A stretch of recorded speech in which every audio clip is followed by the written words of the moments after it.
Hi, I'm Ann DeLisi. And I'm Chef James Regato. And in this episode, we talk with Chef John Kung, a Detroit chef who has millions of followers on TikTok and YouTube. He has exploded in popularity online since the pandemic started by teaching Chinese cooking in a fun and sincere way. We talk about his idea of third culture cuisine, get a peek behind the scenes of how he makes his TikTok videos, and his aspirations to start a restaurant in Detroit. I'd like to start off with listening to a clip from one of John's recent TikTok videos where he describes what he means by third culture.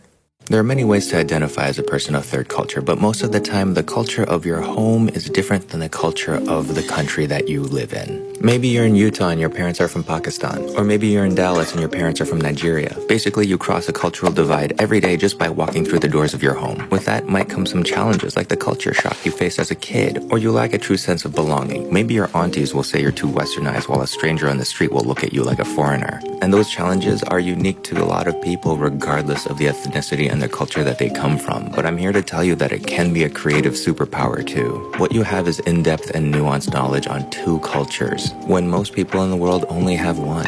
When I cook third culture food, I want it to taste like home to two different families that don't speak the same language. And I hope in my doing this in my way inspires you to do it in your own way. That's why I teach Chinese cooking the way that I do. You're supposed to take it and you're supposed to make it your own. And if we continue to share in this way, we're going to change what it means to cook American food.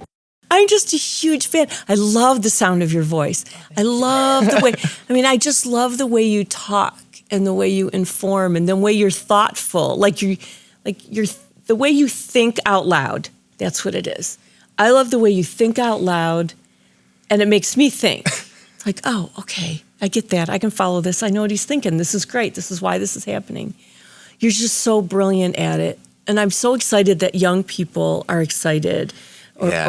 Or kids that want to cook are displaced by they're not where they should be. They're in the United States and their culture is really somewhere and else. There's just learning about it and just discovering a piece of yourself, but then also realizing that living in between cultures the way that a lot of us do, it's that in itself is something special too, because it's you have expertise in two things instead of just one. So yeah, it's something that I'm trying to push.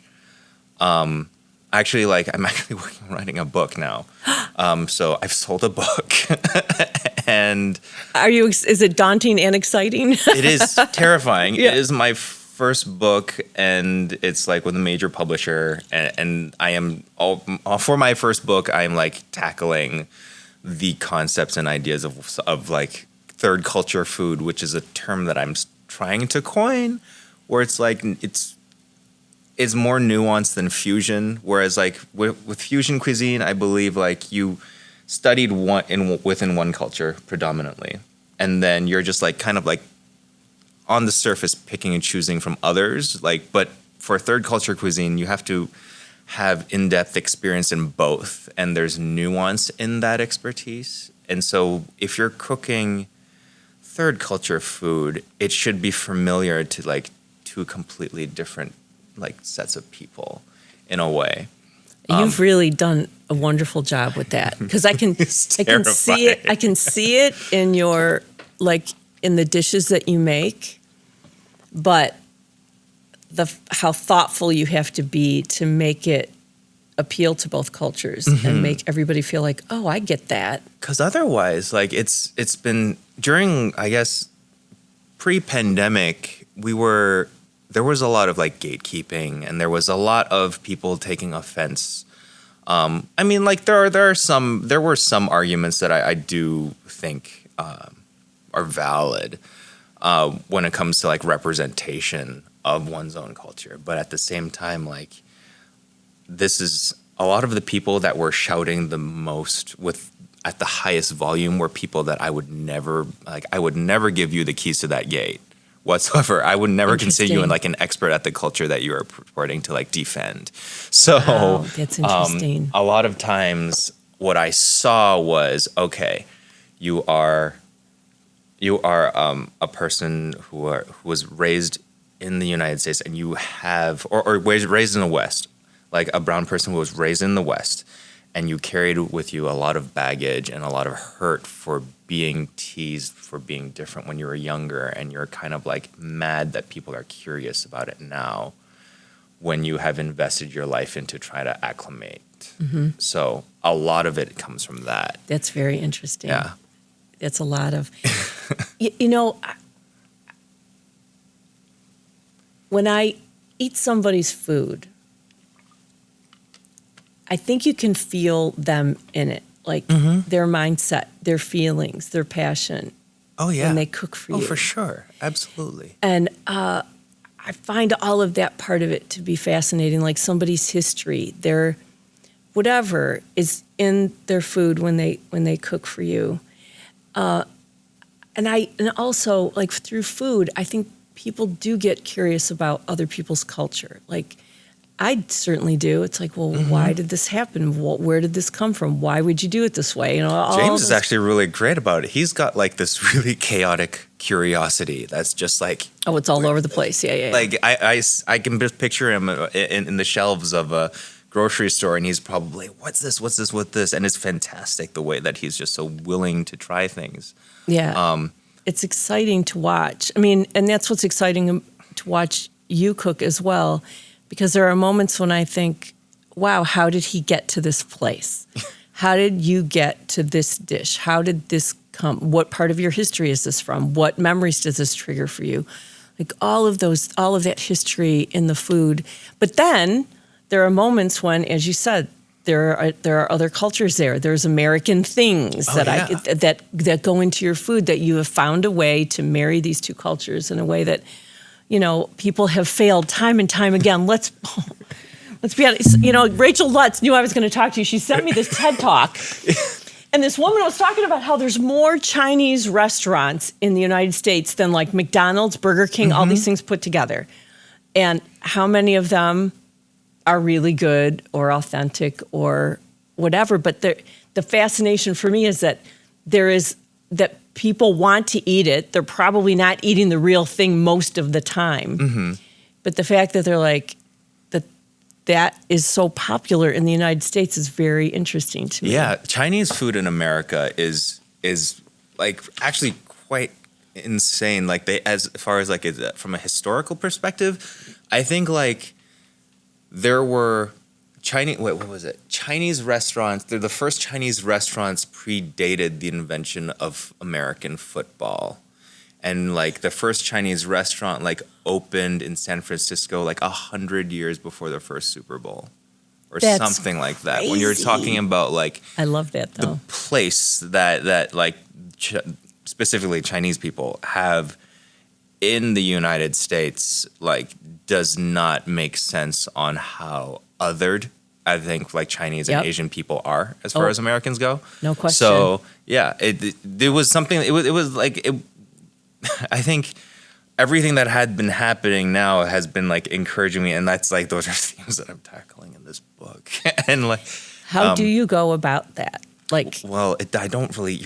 Is this so? This isn't a cookbook. This is a book. It's a cookbook. It is a cookbook, Oh, it's a but cookbook. there's going to be a lot of narrative there. Oh yeah, that you have to delicately. They have expressed like on many of occasions that they expect me to do a lot of writing, and I think they're basing it off of the videos because like I've never sat myself down to write like that before.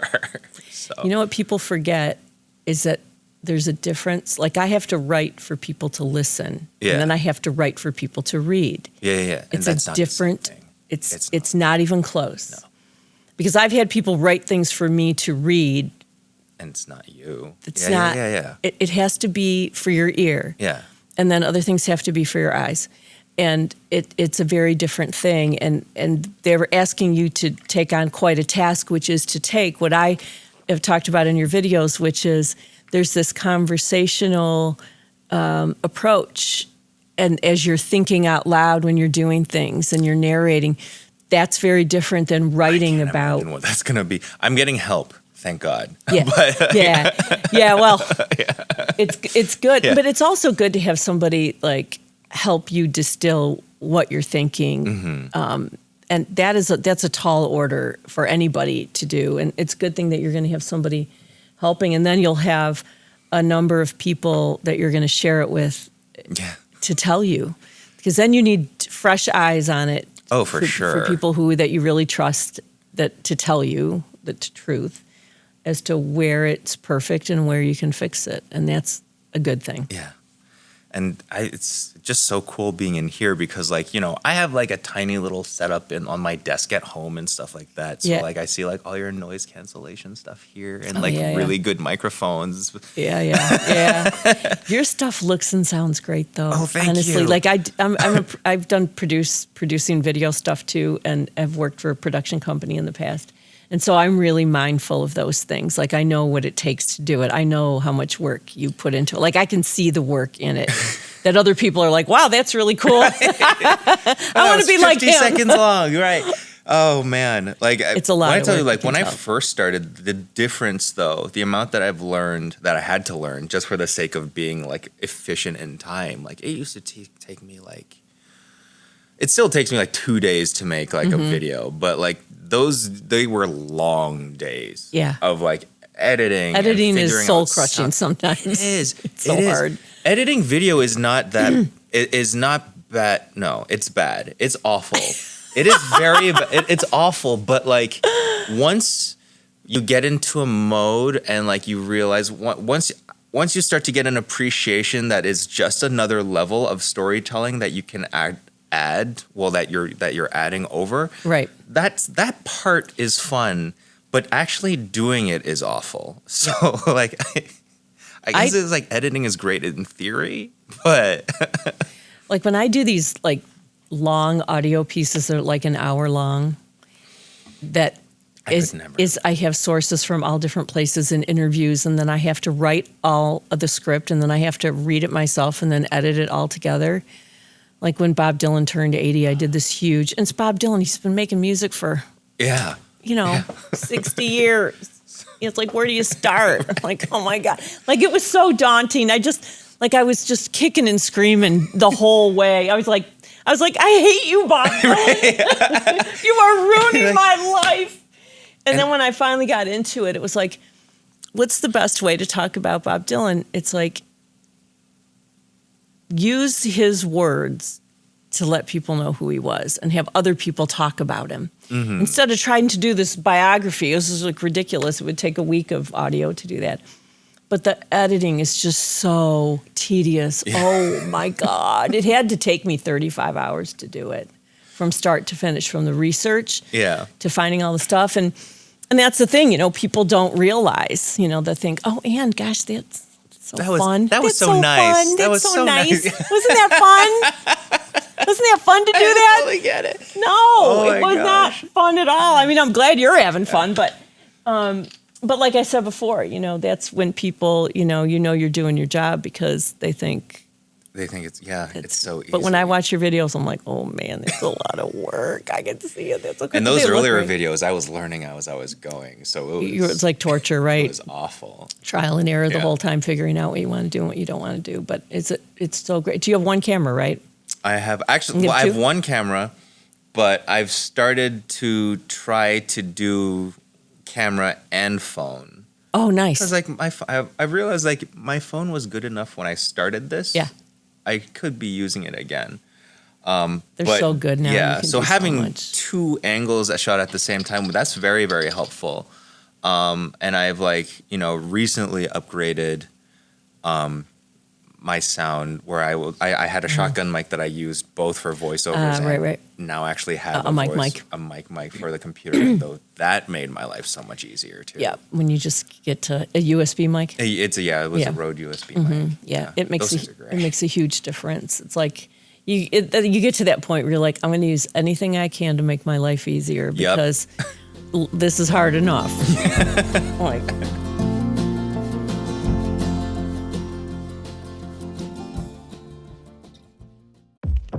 Black perspectives haven't always been centered in the telling of America's story. Now, we're taking center stage. Introducing NPR's Black Stories, Black Truths, a collection of Black-led stories from NPR's podcasts. Search NPR Black Stories, Black Truths wherever you get your podcasts.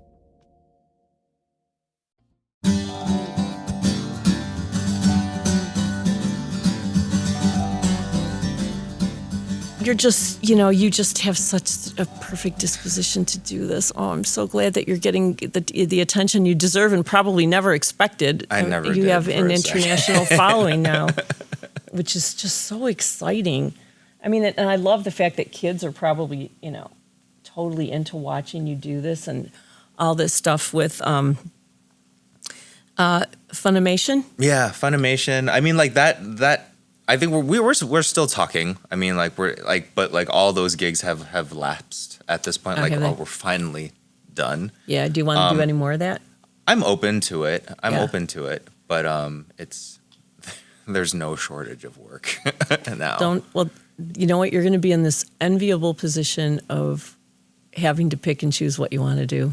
Oh yeah. And don't sell yourself short no matter what you do. I've managed. I couldn't believe, like, I I turned down an offer to do like a Taco Bell commercial yesterday because I was like, that's not me. I mean, the amount of money is me, but like, that's not me. And I was like, I wrote a very polite decline letter, and I was like, did I just Decline that money. say no To thank that. you Yeah. to that?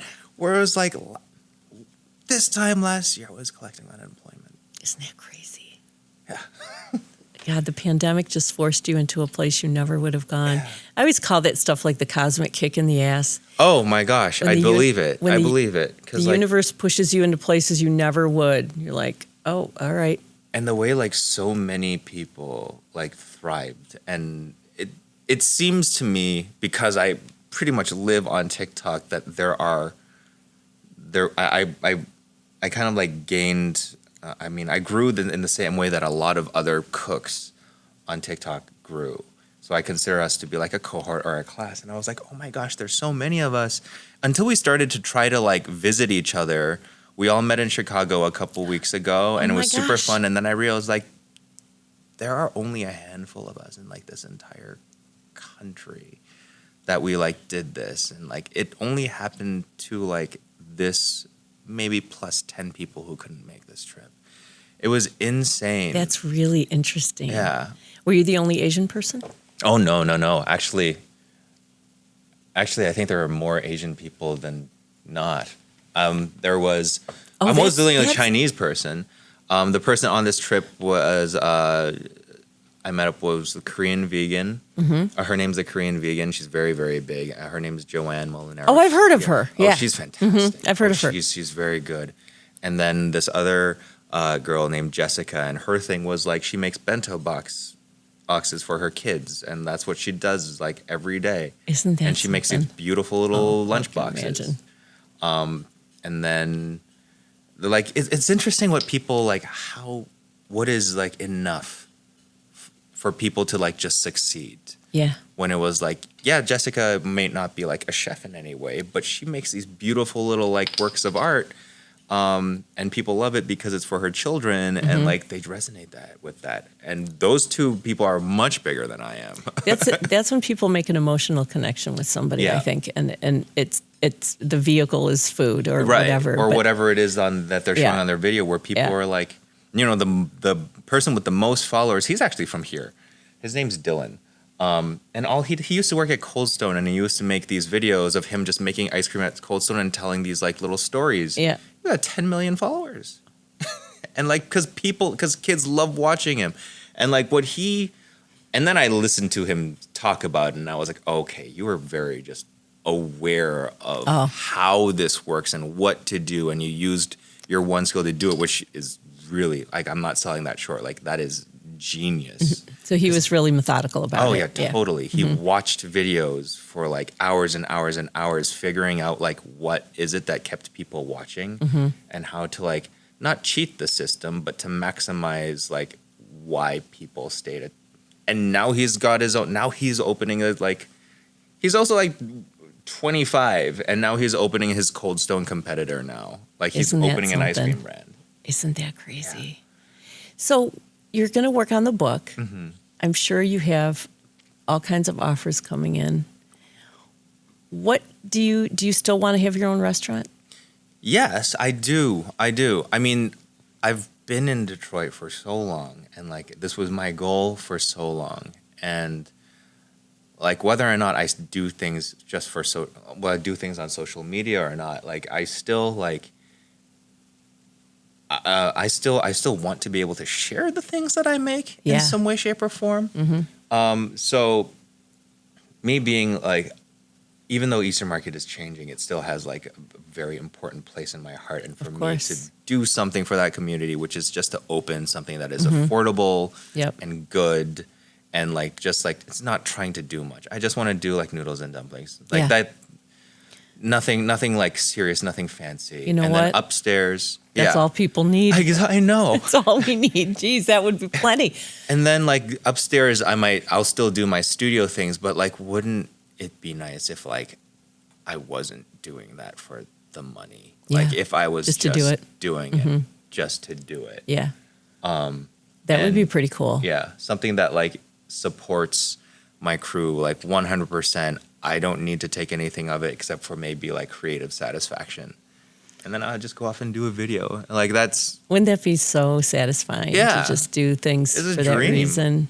And like I'll move out of Eastern Market into my like house in West Village and like just have my little life in the city. Yeah, I know. Isn't it nice to just think about, it's kind of like being able to do something that feeds your spirit and feeds your soul that isn't attached to anything else.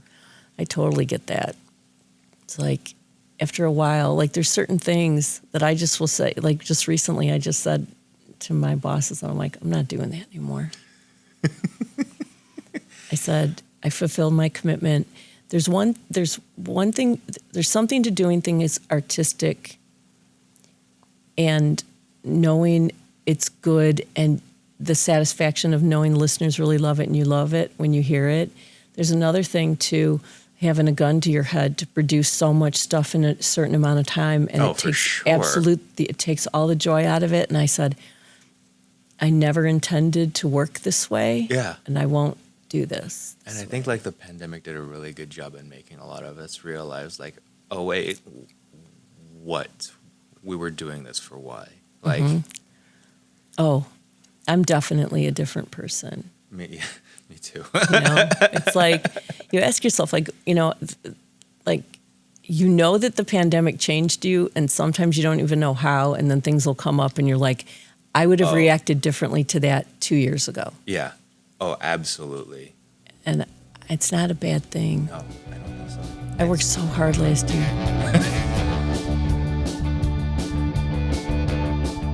Our thanks to John Kung for joining us. You can see all of his incredible videos on TikTok and YouTube at Chef John Kung. Our thanks to you for listening, and we would like to thank La Marca Prosecco for their support.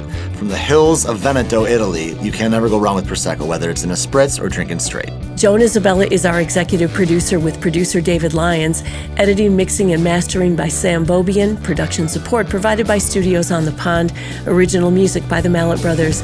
This is a production of WDET, Detroit's NPR station.